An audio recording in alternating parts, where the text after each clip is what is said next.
What's up, guys, and welcome to part 2 of Project 328i. In a previous video, we diagnosed this N20 motor as completely seized and then worked on lowering the entire engine, transmission, and subframe assembly out of the car. Today, we're going to do a full teardown to determine, can we rebuild it or are we going to have to replace it? First up, I'm going to remove the cat and the turbo outlet hose. Technically, I could leave these in place, but it's going to give us a little bit more room to work.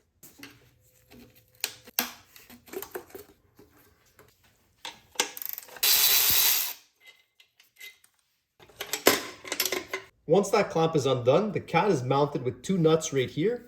Unfortunately, as you can see, the threads are in really bad shape. So rather than risk damaging this, I'm just going to disconnect it directly from the transmission mount.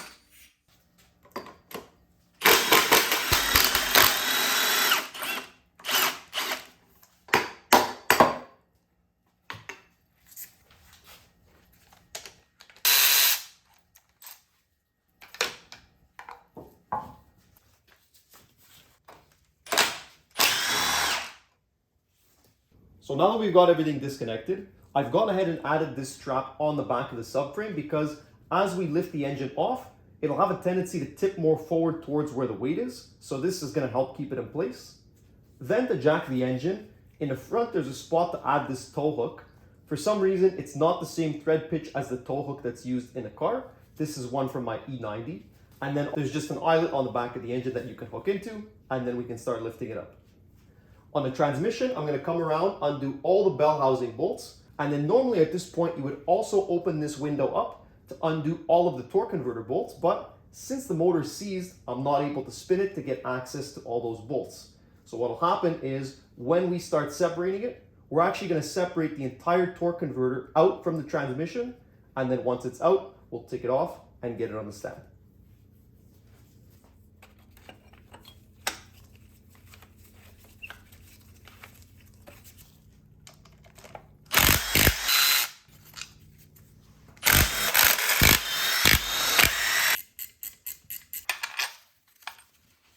I'm going to start lifting it now.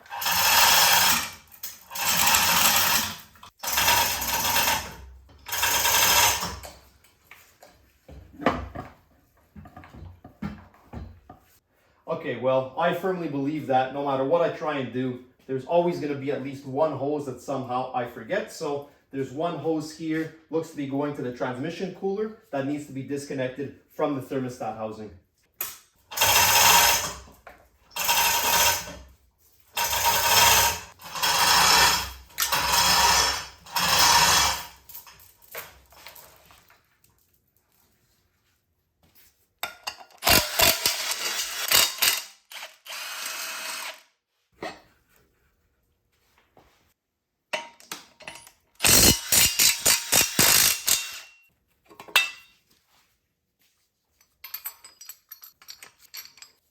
So I'm not a huge fan of this engine stand because it really doesn't give you a lot of room between the back of the engine and the frame here. So it might cause us an issue later on when we're working.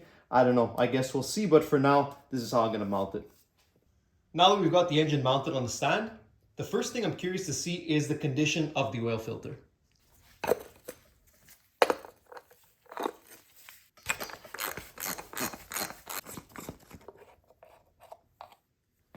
Let's see what we have here. So far it doesn't look too bad, but we'll cut it open and see if there's anything in between the pleats. Okay, so the first thing that I notice is that this is a Wix filter. First of all, I don't like using that type of filter on these cars. So we'll cut this open. Like I said, so far I didn't see anything crazy off the bat.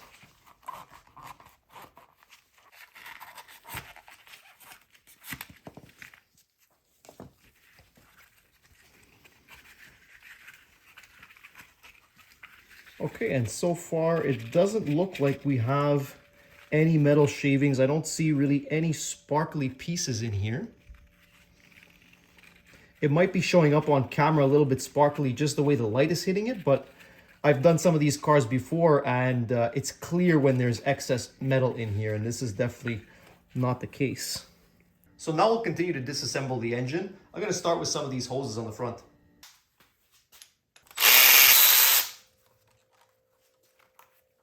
Now this should pull off.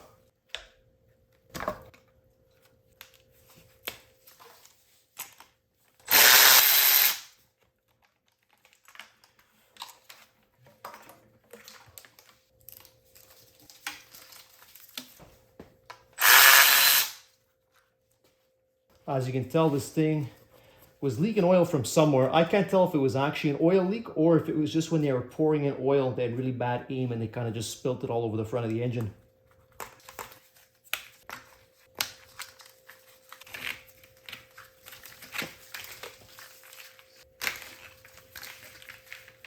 Okay, now I'm going to take the water pump and the rest of these hoses off.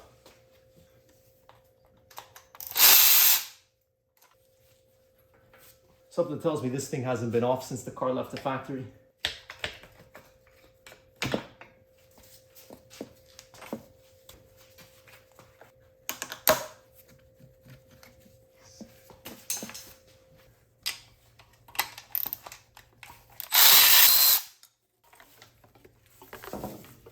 Now that we've got all that stuff off the front, I'm going to start tackling this wiring harness. So I'm going to take off all these grounds, take the coils out, take off these connectors, and basically get the entire valve cover until it's completely bare.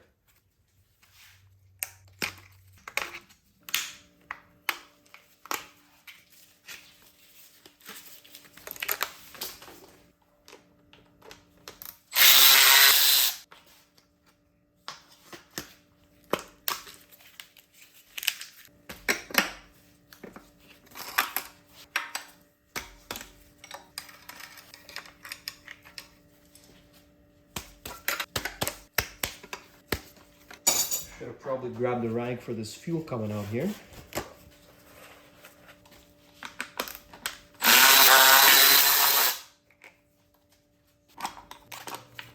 So now the whole fuel rail should come off, naturally making a big mess in the process. Oh, and I just forgot to disconnect the fuel pressure sensor. There we go.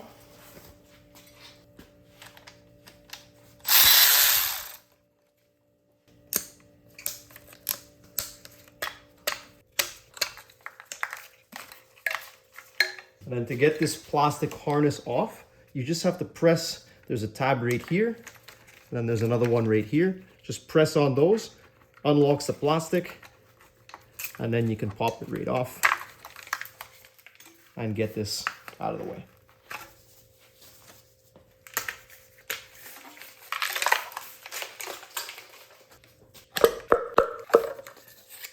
So now that we've got all this off of the valve cover, it's pretty much all cleared up now. I'm gonna move back over here, finish taking all the wiring harness off, get the ECU out of the way, and then we'll continue with the other accessories. So actually, before I can take all of the wiring harness off, I realize that there's a bunch of connections and things that goes behind the intake manifold. So what I'm gonna do is I'm actually gonna disconnect all these first, take the ECU off, take the intake manifold off. Then once all that's out of the way, we'll have easy access to whatever's behind there, and we can finish whatever wiring harnesses are left. I always find it's a very interesting connector design here. So what you have to do to release it is pull this plastic back. And as you pull back, it actually pushes the connector off. Has this kind of like cam thing here. So now we're able to take the 1, 2, 3, 4 DME bolts off.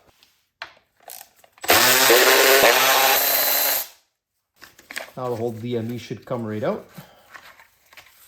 There we go. Now, before we take the intake manifold off, I'm going to disconnect any wiring harnesses or hoses that are still attached to it so that we can pull it off all as one piece.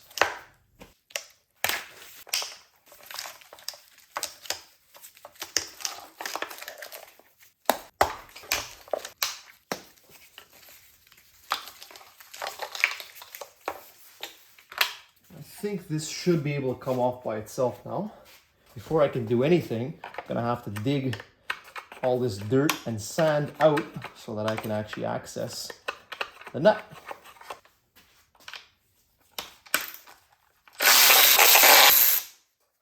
Let's see. Oh yeah, okay. Let's start wiggling this off.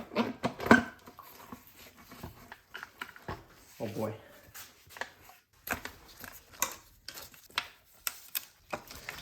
The starter is held on with bolts from the bell housing of the transmission, so I'm just going to pull the whole thing out and get it out of the way.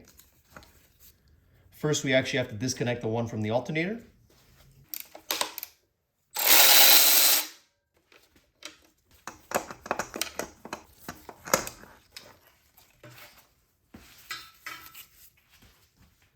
There's one ground down here, one more connector right here. This harness goes underneath on the oil pan for the oil sensor, so I'll just disconnect that off camera and then everything should come right out.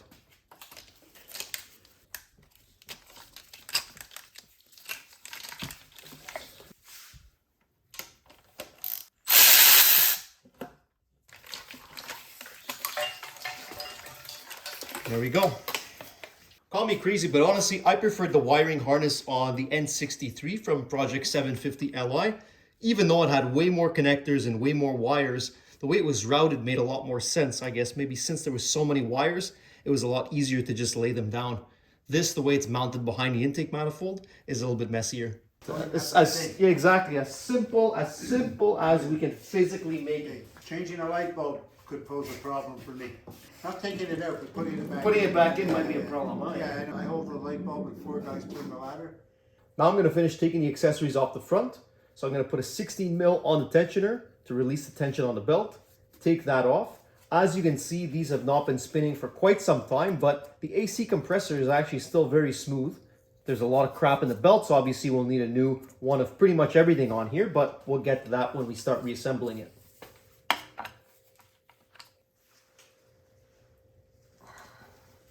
Huh. Jesus Christ. Well, we cracked this right off, so this tensioner is completely seized. Wow, that's very interesting. Okay, well, we'll just cut the belt off and take these 3 bolts out. Like I said, either way, all this is going to get replaced.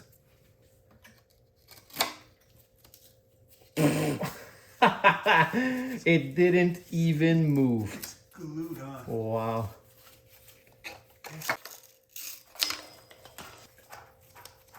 That belt tensioner is no good.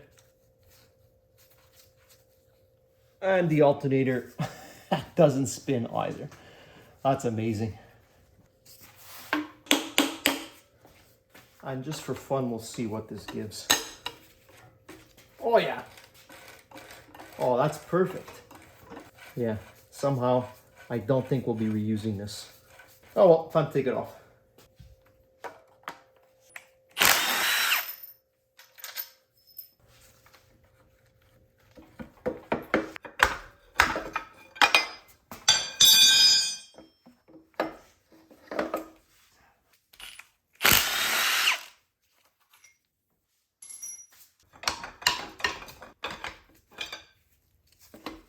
There we go.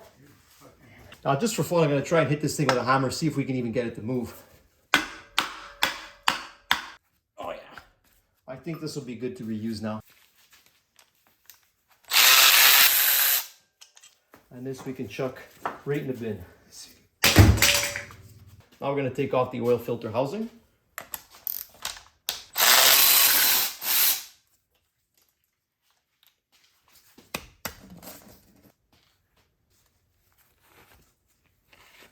So as with every N-series engine, this oil filter housing gasket looks like it's been leaking for at least the last couple of years, based on how much oil is all over the car. Finally, the last thing to take off is the turbo and exhaust manifold, which is going to come off as one piece.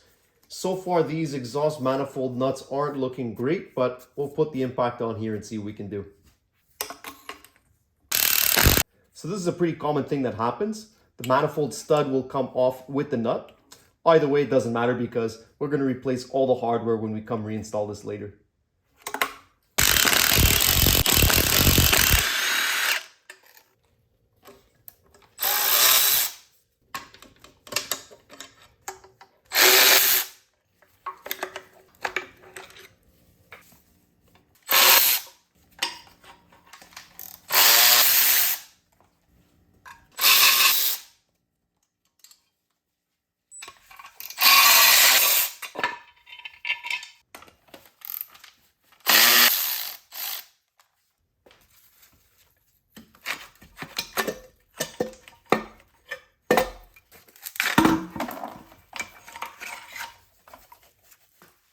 And then lastly, I'll just finish taking these lines off.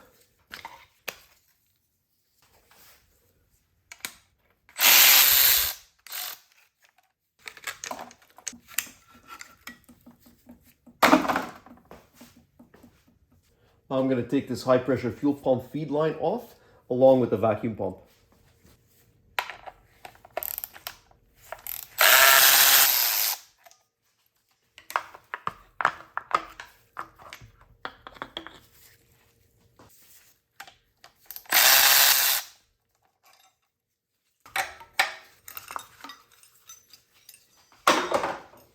To get the spark plugs out, you need a special tool. This is a 14mm 12-point socket, but thin-walled.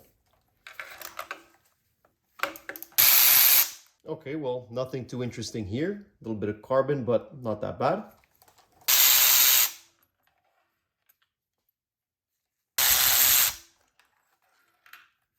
Same thing here again. And we've got the same thing on this one too, so nothing really too interesting. So now I want to take the valve cover off. To do that, I'm going to have to remove these Vano solenoids on the front and the high pressure fuel pump that's on top.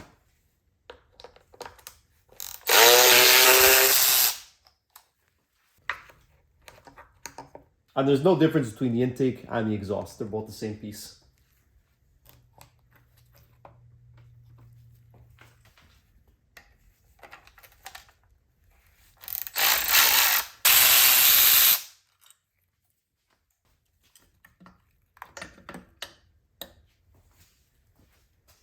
Now to actually take the valve cover off, BMW has a specific torque sequence that you're supposed to follow when taking it off because these plastic valve covers are brittle and sometimes they can warp if you don't do it properly. In this case, I'm just going to zip them all off because we're going to be replacing the whole valve cover anyway.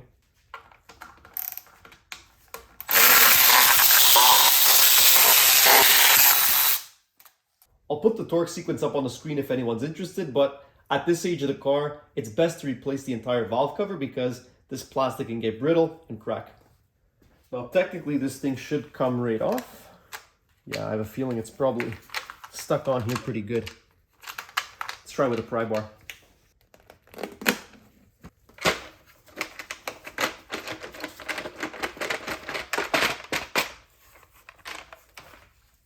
Okay, so first look inside the engine, and nothing up top here looks too bad. All the cam lobes and everything are in good shape. Obviously, it looks like they were never changing the oil because there's a lot of varnish and even just complete carbon buildup on the side of these walls. Now we'll get these fuel injectors out.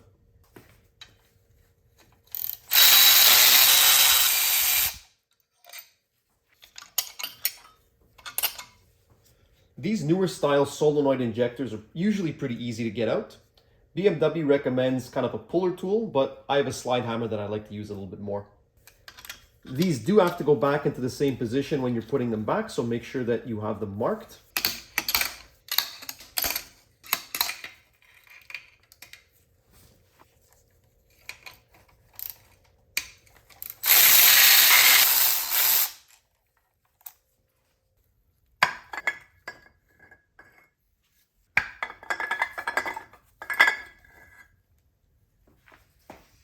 I know when I took these covers off, there was a lot of dirt and sand that fell back into the head, but that's okay because we're going to fully disassemble and clean everything anyway when we go and replace the valve seals.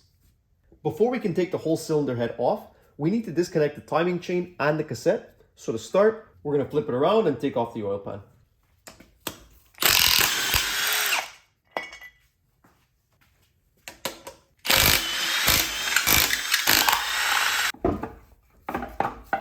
go, baby. Now we can get this off.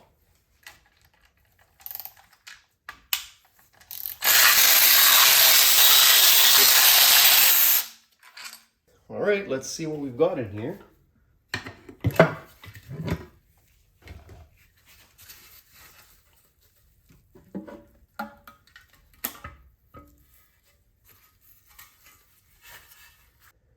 Okay, well, as predicted, we've got lots of timing chain guide in the oil pan. Oh, this is a big piece. Okay, nice, very nice. And you can see there's a bunch of it also stuck in the oil pickup tube. Surprisingly, this oil pan gasket is very pliable, very soft, and it wasn't leaking, so I'll see maybe if there's a date code. I'd be surprised if this is the original one. Oh, wow, it actually is. I'm not sure how well this comes out on camera, but this is 10/12, so 10th month of the 12th year. So that makes sense because this car was made sometime mid-2013. Wow, I'm shocked. I've never seen an oil pan gasket last that long, and still the rubber is very soft. So on these cars, it's very interesting. They have the oil pump and the balance shaft built into one assembly.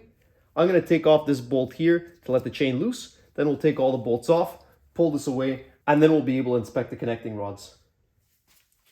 This is a T60 and it's normal thread, it's not reverse.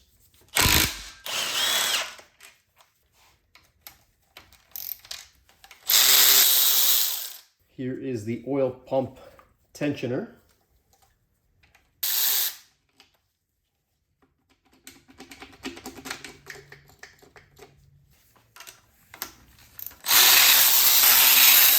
And now, I believe this thing should just come right off.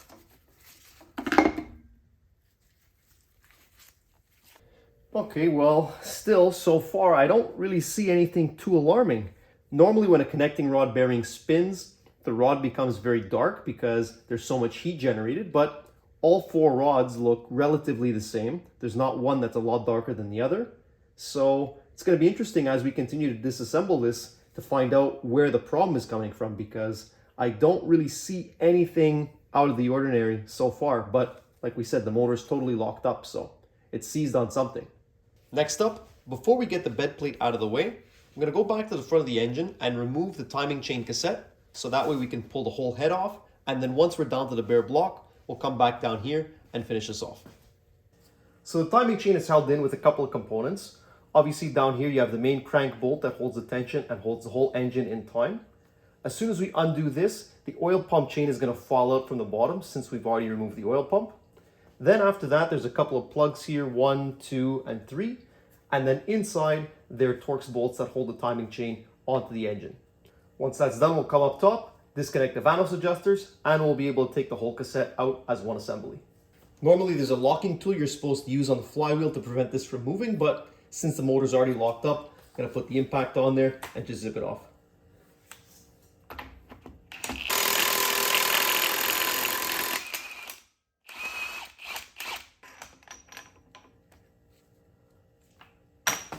So the motor actually spun a tiny little bit there. So that's interesting. Technically, I should have taken off the harmonic balancer first, but that's okay, we'll do it now. This is supposed to separate, but as you can see, there's a good bit of corrosion.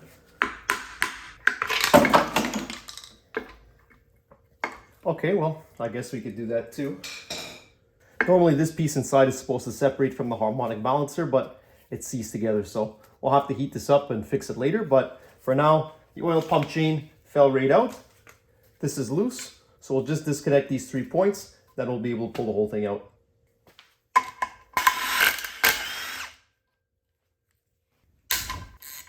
For this top one, you need kind of a special socket. It has to be long because a regular socket won't fit through here. So now we just need to loosen up the Vanos adjusters with these 2 bolts in the front. Again, normally there's a tool you're supposed to use to hold the timing in place, but everything's wrong on the engine right now, so we're just going to take it off and we'll retime everything properly when we're putting it back in. First, I need to take off these cam sensors just to give it a little bit of room to pop forward.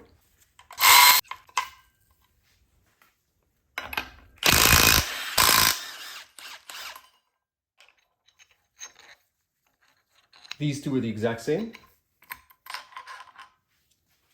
Now we can pop off Vanos adjuster. These are different from side to side, so pay attention. One of them is intake, IN, the other one is exhaust, EX.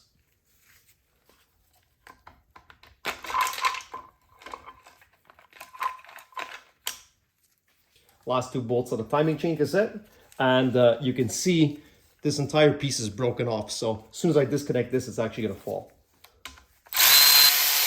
Okay, and we'll see what comes out. We're stuck on pieces of guide inside here. Yeah. Here's one piece. Here's another one. This entire thing is out.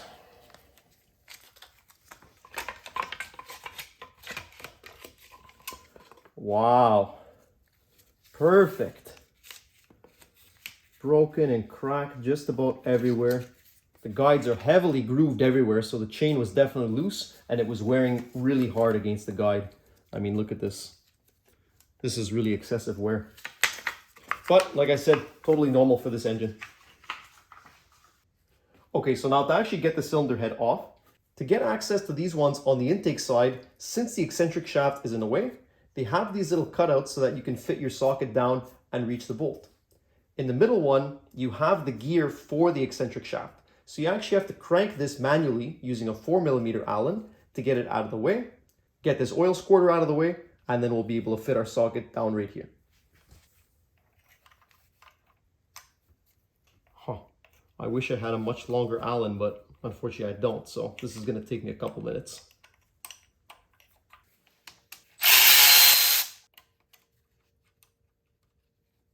Now we have to get this eccentric shaft stopper out of the way so we have access to this bolt.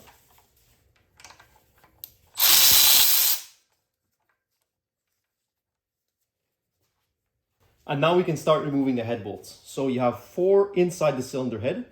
I also noticed there's one more E12 down here. Once that's done, for all these bolts, you have to work from outside to the inside. So you start on the edges and you work your way in so that the middle bolts are the last one you remove.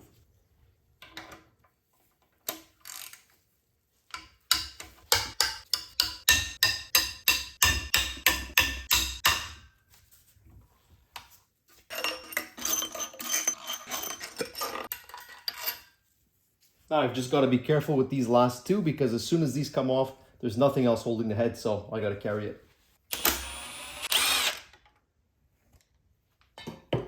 Okay, and now this should come right off.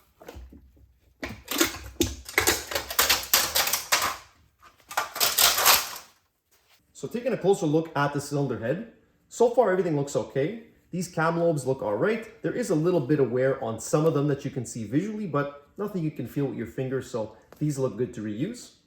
Now what we're going to do is disassemble the entire cylinder head so that number 1, we can check and inspect that everything is actually good to go. And then number 2, if it is, we're going to send this whole head off to the machine shop to get cleaned up in prep for part 3.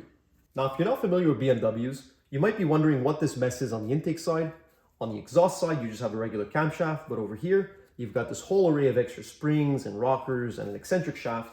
And this is what BMW calls Valvetronic. I believe they started using it in about the mid-2000s, and then by about 2013, I'm pretty sure that all their engines had it. And basically, it just allows you to control valve lift. The system generally works pretty well, but if ever you have to disassemble a cylinder head, it adds a lot of stuff in your way. So if you're at home and you're doing this on your own car, it's the only one you're going to do, there are ways to take these off without using any special tools. I'll try and link some videos in the description, but I've seen people use shoelace and prying and whatever. But if you're planning on doing more than one, then I'd highly recommend getting a special tool like this. This is a Valvetronic spring compressor. I got it for only about $100 straight from China, and like I said, it makes the job a lot easier and you don't have to mess around with these springs. So the way this tool works is you want to come in here with these arms on the lower part of the spring, and then on the top, you want to get this circle over the head of the bolt, twist this to lock it in place. Now this doesn't move side to side. So now if I compress this, I'm compressing the spring. The tool locks in place. Now I can take this bolt out.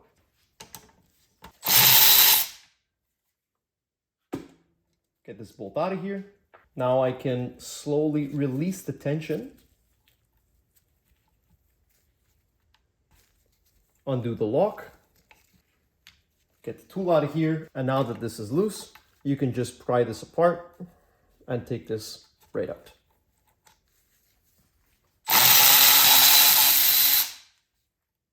Now we're going to get these shims out. BMW calls them gates. I've seen them called shims. On the N52, there's actually an upgrade you can do called MILVs, which is Modified Intake Lifter Valve. And it adds a little bit of lift to the Valvetronic stroke. Whatever you want to call them, that's what we're taking out next.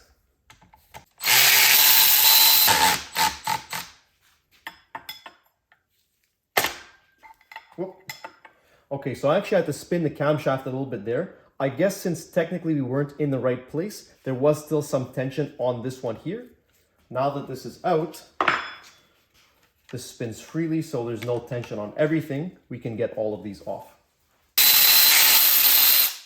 Now when you're doing this, make sure that you keep everything organized. So the same spring has to go back on the same gate, on the same rockers, on the same everything. So keep all of these in order.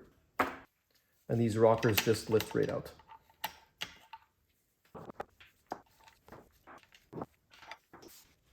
Now we can take off the intake cam.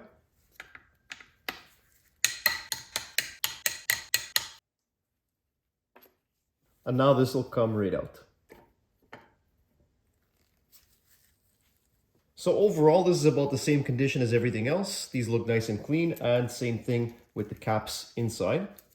Now we can take out the rocker arms, and when I do that, I'm also going to pull up over here and take the lifter out all as one piece like this. Now before we can get the eccentric shaft out, first we got to get the motor out of the way so that we can move this gear.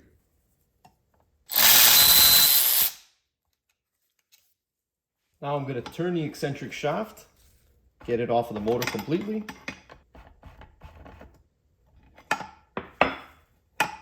So now that this is free, the motor should come right out.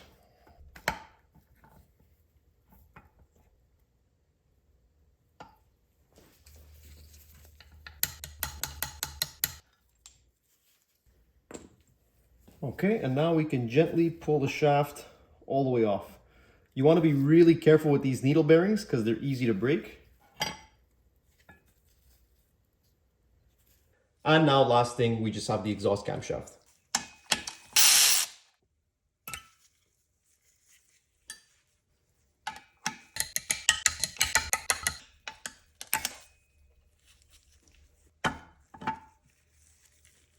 And we can see again, same thing here. All the cam ledges look good.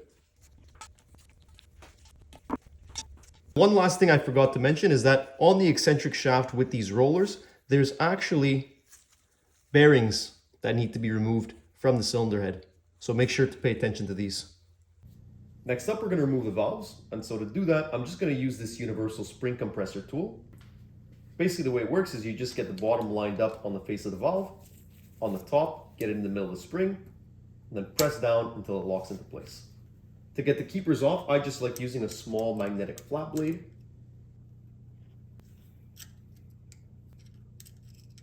Once those are off, you can release the tool. You can definitely try and do it more gently than I just did. Then you can get the spring out of the way, and then push the valve out through the bottom. Now finally, the last thing we have to take out of the cylinder head are these valve stem seals. So I usually like to just grab a pair of pliers, grab them side to side, and they come out fairly easily.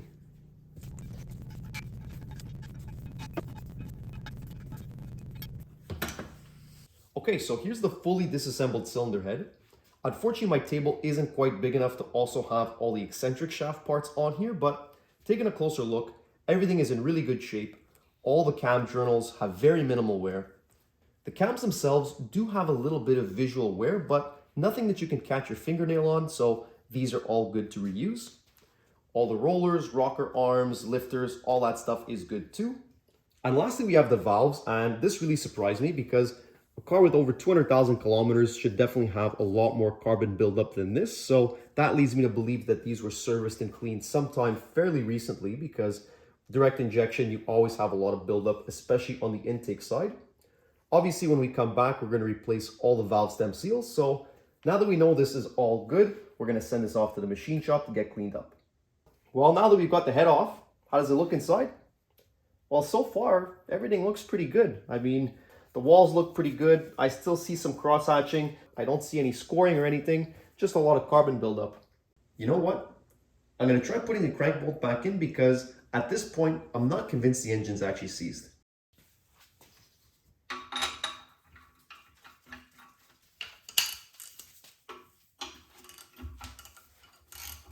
Now I see. What the fuck? Why wasn't it turning over before? I had a big bar on here. I even had a breaker bar and it didn't move forward or backwards. Okay, well, let's flip it over, get the bed plate off and get a closer look at this crank. So the first thing we have to do down here is disconnect the pistons from the crankshaft. Now, normally when an engine is seized, that's a lot harder to do because you can't get the pistons in an easy access position. But since now all of a sudden this one spins just fine, I've lined these up here. We'll get these two out and then we'll rotate the engine to get access to these two.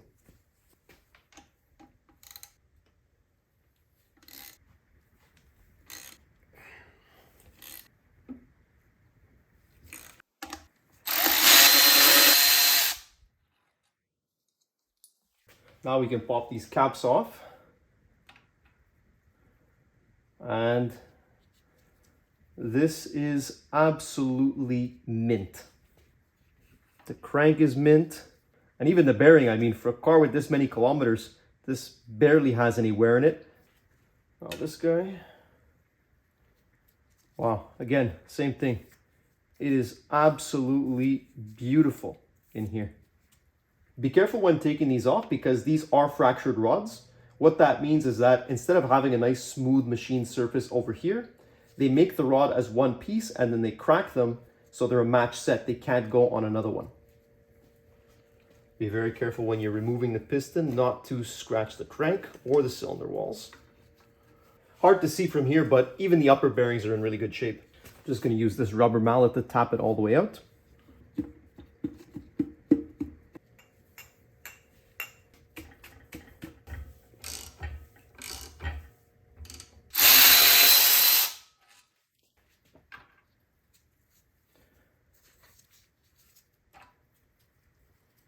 And last one, again, bearings good, crank looks perfect. So this is great news.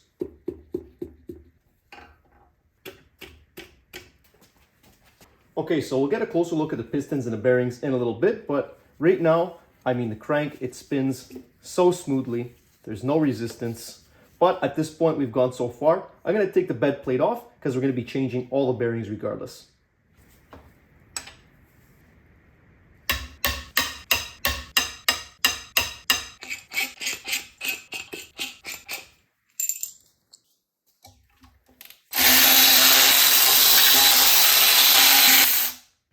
Okay, that should be all of them. Now these are usually on here pretty strong, so you need a good pry bar.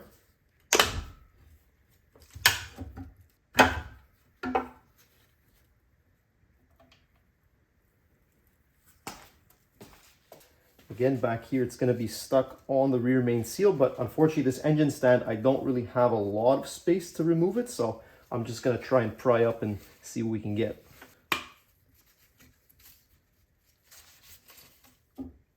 Okay, there we go. Oh, this is not as heavy as I thought it was. Just a little 4-cylinder. Okay, so that's it for the block. I'm going to continue disassembling a couple of things like the oil squirters, some of the sensors on the outside, and basically getting everything prepped so that we can send this off to a machine shop to get hot tanked. So that way the block is fully cleaned and ready for the rebuild in part 3. Now let's go get a closer look at the pistons, the bearings, and the crankshaft, and then try and figure out why the engine was seized when it was in a car, but upon disassembly, everything looks great. All right, so we've got the whole bottom end laid out real nicely on the table, and no matter how close you look, there's no signs of any real big catastrophic damage. Taking a closer look at the pistons, you can see that there's a little bit of skirt wear, but honestly, for a car with over 200,000 kilometers, I was expecting it to be a lot worse than that. Taking a look at the rod bearings, you can see that the upper bearings are all a little bit darker than the lower ones, but again, that's normal because the upper bearings always take more wear. There's no real significant scoring or anything, so again, these look good, and same goes for the crankshaft main bearings. Obviously at this point, everything's torn apart, so we're going to be putting new bearings in all across, but for me though, the most impressive part is definitely the crank because Every journal is absolutely perfect and honestly it looks like a brand new part. So if all these components are in such good shape, how did I misdiagnose this engine as seized? And well, I think the answer to that lies in making assumptions based on previous experiences. The N20 is known for its timing chain issues where the guides are made out of Swiss cheese and fall apart even with relatively low mileage. That can either cause the engine to lose time, let go altogether, or for the pieces of guide to fall to the bottom of the oil pan, block the oil pickup, and then starve the engine for oil. Now if we compare that to what we know about the car, it's easy to assume the issue. The previous owner told me he was driving on a highway, the car died and would not restart no matter what, which is a common occurrence of a seized engine. When we took a look at it, we confirmed the starter click sound, meaning the starter was trying to spin but unable to, which is consistent with a seized engine. Then we tried cranking it over by hand and it still wouldn't go, which again is consistent with a seized engine. You can see where I'm going with this. And the last thing that confirmed it for me was opening the oil cap and seeing the broken pieces of guide all over the place. Now, if you take each one of these symptoms on its own, it could be a whole lot of other issues, but you put them all together and you see that it matches a clear pattern with these engines and you assume the worst. So it's easy to see how we came to that conclusion in a previous episode. But now that we have everything torn apart, here's what I think actually happened. He said the car died on the highway and would not restart. Well, we noticed the alternator was cooked and completely seized, so I bet the car initially died due to some kind of electrical issues. The alternator runs off the crank pulley, and since that was seized, the engine was basically locked in place through the belt. Now I'm sure the broken pieces of guide stuck in a chain and gears also contributed to it not being able to turn, but I think it was mainly the seized alternator. Either way, this is great news because this repair is going to cost us a whole lot less than needing to replace the whole motor. So what do you guys think happened here? Does my theory make sense? Or am I just some random guy talking on the internet? Let me know what you guys think in the comments. Thanks a lot for watching and stay tuned for part 3 coming soon. Thanks guys.